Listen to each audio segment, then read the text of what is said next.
Okay, so today is a little review over surface area. Now these are, I think, some of the hardest formulas to get, so it's okay if you struggled a little bit at the beginning. I'm gonna go over them briefly now. So the first one I wanna talk about is a cube. So surface area is the measure of the area of all the faces of a three-dimensional shape. So in this case, for a cube, it's like a dice or some other kind of perfectly squared box shape. So for this, its formula is going to be 6 times side squared. In this case, they use e instead of side. So they say 6 times edge squared. Because if you look at this, edge times edge, which we know are the same because it's a cube or squared, they're going to equal the same thing. That squared is going to give me the area of one of its faces. Well, the 6 comes from the fact that we know a cube has 6 faces. Okay, so all we're going to do here is, if say E is 5, we're going to do surface area equals 6 times 5 squared, which is 6 times 25, which is 150, okay? And then of course it's going to be square units, whatever that is. So inches, feet, centimeters, yards, any of that's going to be there. Now your book oftentimes writes it as SQ dot, which stands for square. You can either write out the whole word. When we get into working with it more, you're going to actually write it like this, but for right now online, it's easier to just put the square unit in front of it, and you can spell that out as just square if you need to. Okay, that is a cube. Now I'm going to go straight from a cube into our rectangular prism.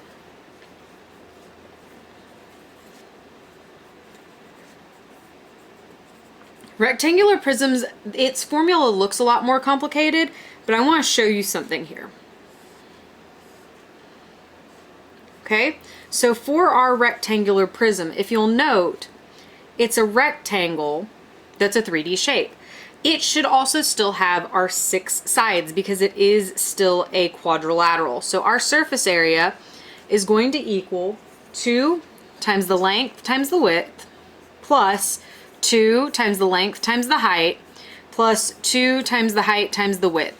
Now these 3 can go in any order. In fact, oftentimes when I'm teaching this, I'll put them out of order without even trying. I like to do the length first because I like writing the little cursive L's, but I think your book had height times width before length times height. I'm not quite sure. But these can be interchanged because they're all getting added together anyways. And if you'll notice, I've got 2, 2, 2.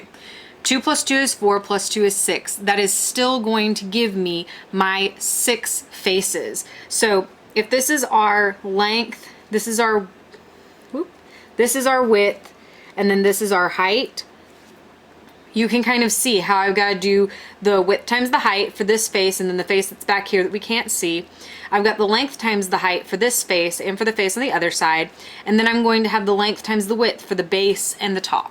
Okay, now for a problem like this, it would be if we say the width is 2, the length is 5, and the height is 1. We would do 2 times 5 times 2 plus 2 times 5 times 1 plus 2 times 1 times 2. 5 times 2 is 10 times 2 is 20. 5 times 1 is 5 times 2 is 10. 1 times 2 is 2 times 2 is 4, which is going to give us 34. Again, square units. So square units. Now again, I will give you your units. So you will have inches, centimeters, feet, or anything like that. Okay? And that is our rectangular prism. These two, I think the hardest part was just remembering all 3 of these parts to add them all together. Because if you don't add them together, you are going to get the wrong problem. So you need to make sure that you're adding all the parts together. Now, the third one I want to talk to you guys is the square pyramid. Now, the one thing that this has here is it has a square in the bottom of it. Okay? And then it's also got, well, here, it's gonna look kind of funny, okay? But this is what it has. So in here, we've got our height and we've got our base. So our height is going to go from the base to the point of the pyramid. Now in this case, we need to take into account that it has 4 faces that are triangles. So the surface area is going to be 4 times 1/2 base times height. And then we also have the bottom that is a square, so the area of that square, okay? It's actually the base, so instead of putting s squared, you're going to want to put base squared, because then it's just plugging in that information. So if I know that the base is 2 and the height is 3, we can say that this is 4 times 1/2, 2 times 3, plus 2 squared. Okay, 4 times 1/2, I'm going to give you a hint, that's 2. And 2 times 2 is 4, because it's 2 squared. I'm not saying it because it's 2 times that 2. This is the same as writing out 2 times 2, okay? Not that 2. That's how many times this number is repeated, okay?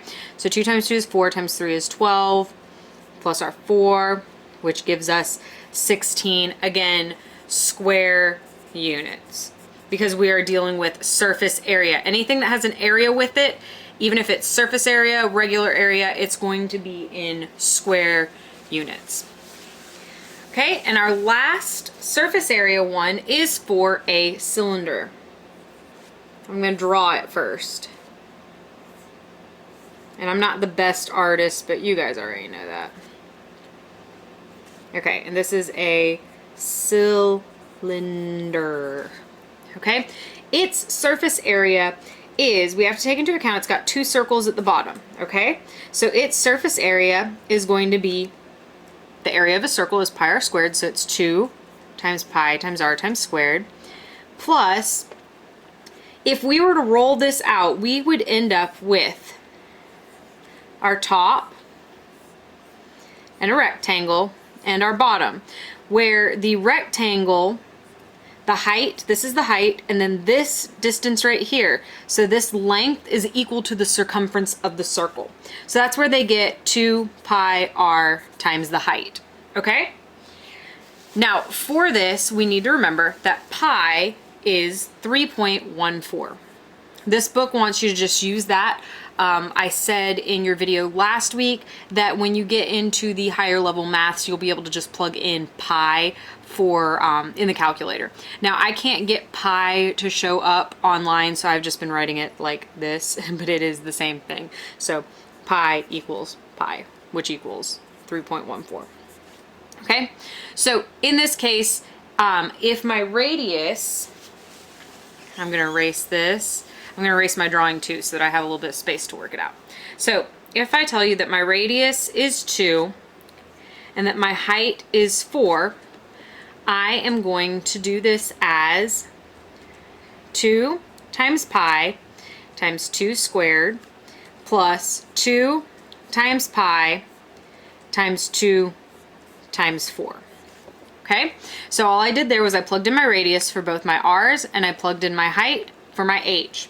So now I've got 2 pi, which is 6.28 times 4 plus 6.28 times 8.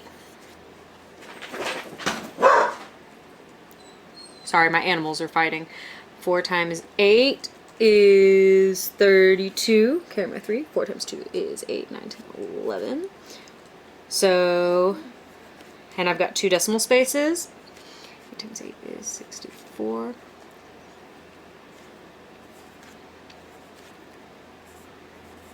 Okay, so we end up with 75.36. Again, still square units. And again, that unit is going to be anything there. I'm going to give you guys a small assignment, like very small assignment, maybe 2 questions for each of these formulas, over trying to just make sure you understand them. Feel free to watch this video as many times as you want.